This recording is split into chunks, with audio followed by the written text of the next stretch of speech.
గత సంవత్సరం ఆగస్టు 1న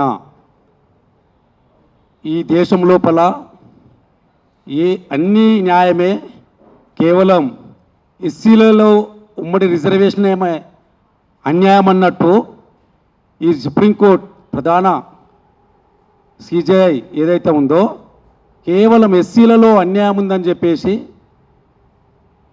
అందులో న్యాయం చేయాలని చెప్పేసి ఎస్సీ ఉపవర్గీకరణ ఒక తీర్పు ఇవ్వడం జరిగింది. ఆ తీర్పు ప్రకారం మనం మాట్లాడదాం.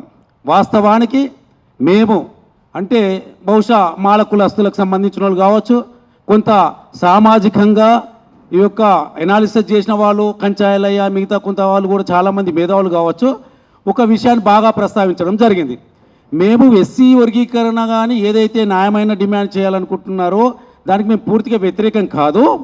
అది రాజ్యాంగబద్ధంగా ఏదైతే ఆర్టికల్ 341 ప్రకారం అనే ఒక ఉమ్మడి జాబితా ఉందో దాన్ని సవరించి రాజ్యాంగంలో అమలు చేసి అది పార్లమెంట్లో అమలు కావాలనే ఒక వాదన తప్ప ఏ ప్రెస్ మీట్ పెట్టినా ఏ సభలు పెట్టినా అవి తప్ప ఇంకేది మనం మాట్లాడలేదు.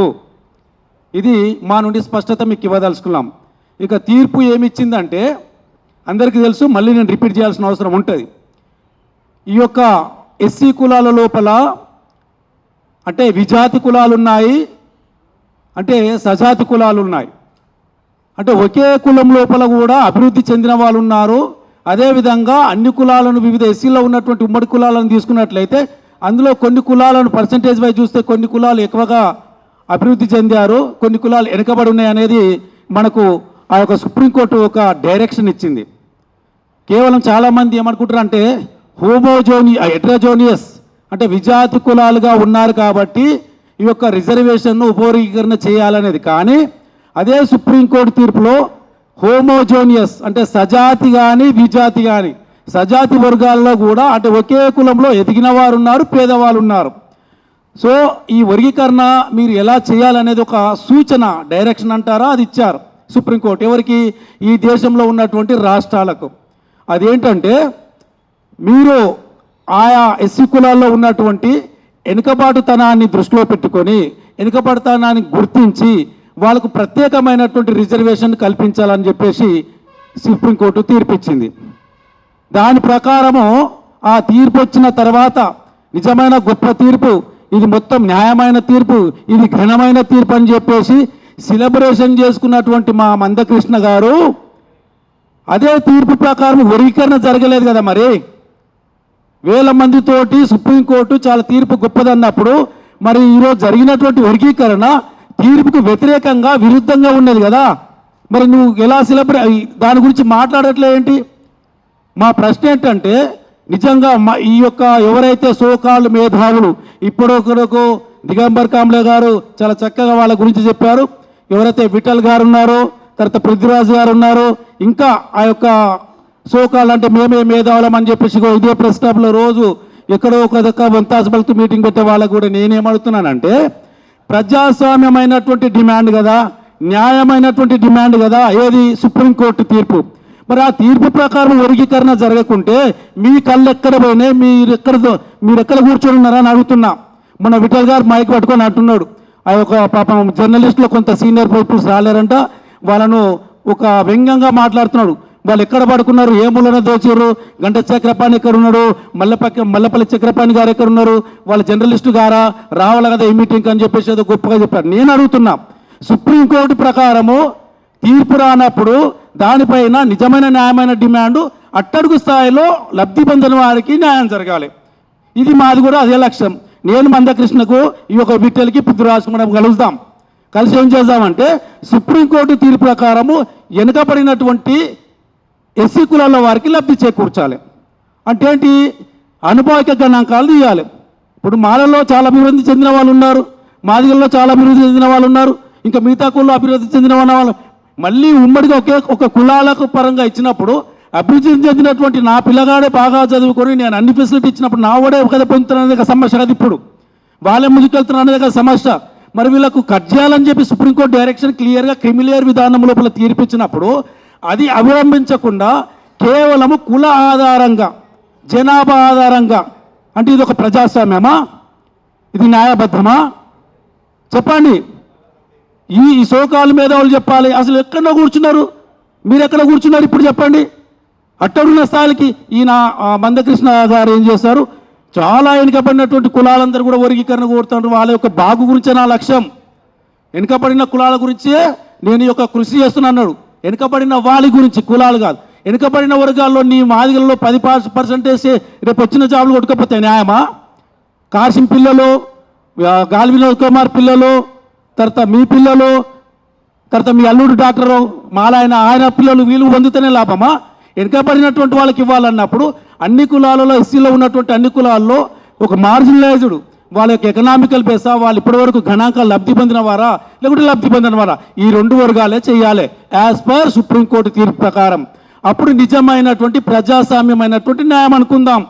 ఎప్పుడు మేము చెప్పేది రాజ్యాంగబద్ధంగా ఉమ్మడి జాబితా అవసరం లేదన్నప్పుడు మాత్రం ఇది మేము సెకండ్ ఆప్షన్కి వస్తున్నాం. మరి ఇదైనా చేస్తున్నారా? ఏది న్యాయం చెప్పండి. 2 రాష్ట్రాల్లో జరిగిందంతా కూడా మోసపుతో కూడుకున్నటువంటి వర్గీకరణ, విభజన. షమీం అఖ్తర్ గారి గురించి చాలా చక్కగా మా దిగంబర్ కమల గారు బుడర్ ఖాన్ అనే ఒక పదంతో చాలా పక్కగా వివరించారు. ఇందులో ఏముంది అంటే డెఫినేషన్స్ పెట్టాడు, నిర్వచనాలు. రూల్ ఆఫ్ రిజర్వేషన్ ఏంది, అట్లా నిర్వచనాలు అవసరమా? షెడ్యూల్ క్యాస్ట్ అంటే ఏంటి, ఇదా షమీం అఖ్తర్ ఇవ్వాల్సింది. నేను ఒక రిపోర్ట్ ఇచ్చాను, నాది ఒక సమతా సైనికుల రిపోర్ట్ అలా పొందుపరచాలి కదా. అందులో ఆ రిపోర్ట్ ఎవరెవరు అభిప్రాయాలు ఎక్స్ప్రెస్ చేసి తర్వాత సుప్రీంకోర్టు గైడ్ లైన్స్ ఏమున్నాయి, ఆ గైడ్ లైన్స్ అనుకూలంగా ఈ యొక్క రాష్ట్రంలో అన్ని గణాంకాలు తీసుకొని ఇగో ఈ విధంగా ఉన్నారు, సో ఈ కాస్ట్లో ఉన్నారు కాబట్టి ఇందులో క్రిమినల్ విధానంతో కూడుకున్నటువంటి సుప్రీంకోర్టును ఆ విధంగానన్నా కొంత ఆలోచిస్తే కొంతవరకు మీరు అనుకున్నటువంటి న్యాయం అనుకుంటాం కదా. సోకాల మీద ఉన్నారా, ఎటుపోయింది ఆలోచన? మందకృష్ణ క్రిమినల్ను కూడా పొగిడిండు, అసలు చాలా గొప్ప తీర్పు అన్నాడు, అసలు సుప్రీంకోర్టు చాలా గొప్ప అన్నాడు. మరి ఎటుపోయింది ఆ తీర్పు అమలు చేయడం లోపల? కేవలం నాకు, నా మాల కులంలో ఉన్న వాళ్ళకి, నా మాదిగ కులంలో ఉన్న వాళ్ళకి బాబర్త సరిపోతుందా? మరి అట్టడుగు స్థాయిలో మాలలో ఉన్నటువంటి పేదలు ఎటు పోవాలి, మాదిగలు ఉన్నటువంటి పేదలు ఎటు పోవాలి? ఇది న్యాయం ఎలా జరుగుతుంది? ఇదే మా ప్రశ్న. ఇది సుప్రీంకోర్టుకు తీర్పు కంప్లీట్గా విరుద్ధంగా ఉండడం వల్ల వీళ్ళందరూ అన్నట్టు, మా పెద్దలు అన్నట్టు ఖచ్చితంగా అది కొట్టివేయబడును కళ్ళు మూసుకొని. ఇది అంతా కూడా షమీం అఖ్తర్ అన్నట్టు మీరు బుడర్ ఖాన్ అంటే నేనేమంటే ఒక రాజకీయ ఏజెంట్ అంట. అక్కడ కూడా ఒక ఆయన ఎవరైతే 1 మ్యాన్ కమిషన్ ఉన్నాడో ఆంధ్రప్రదేశ్లో, ఆయన ఒక రాజకీయ ఏజెంటు, ఇక్కడ ఒక రాజకీయ ఏజెంటు. వీళ్ళ ద్వారా ఈ యొక్క పనికిరాని రిపోర్టు, ఒక న్యాయంగా లేని వీళ్ళు జస్టిస్ అని ఎట్లా పిలబడుతుందో తెలియట్లేదు.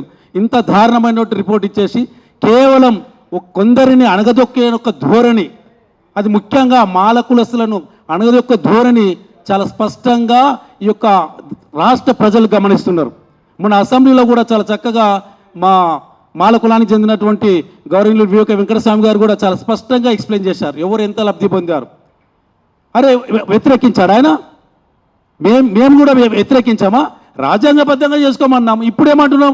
సరే రాజ్యాంగబద్ధంగా మీకు చేత కాదు, సుప్రీంకోర్టు తీర్పు ప్రకారమైన వర్గీకరణ జరగాలి కదా, అది చేయండి. మందకృష్ణ మీరు నేను కలుద్దాం, మనం ఇద్దరం కూర్చుందాం ఇదే ప్రెస్లా, ఓకేనా? మనం ఇద్దరం కూర్చొని కొత్త నాంది పలుకుదాం. ఎస్సీ కులాల్లో చాలా వెనుకబడినటువంటి వాళ్లకు లబ్ధి చేకూరుద్దాం.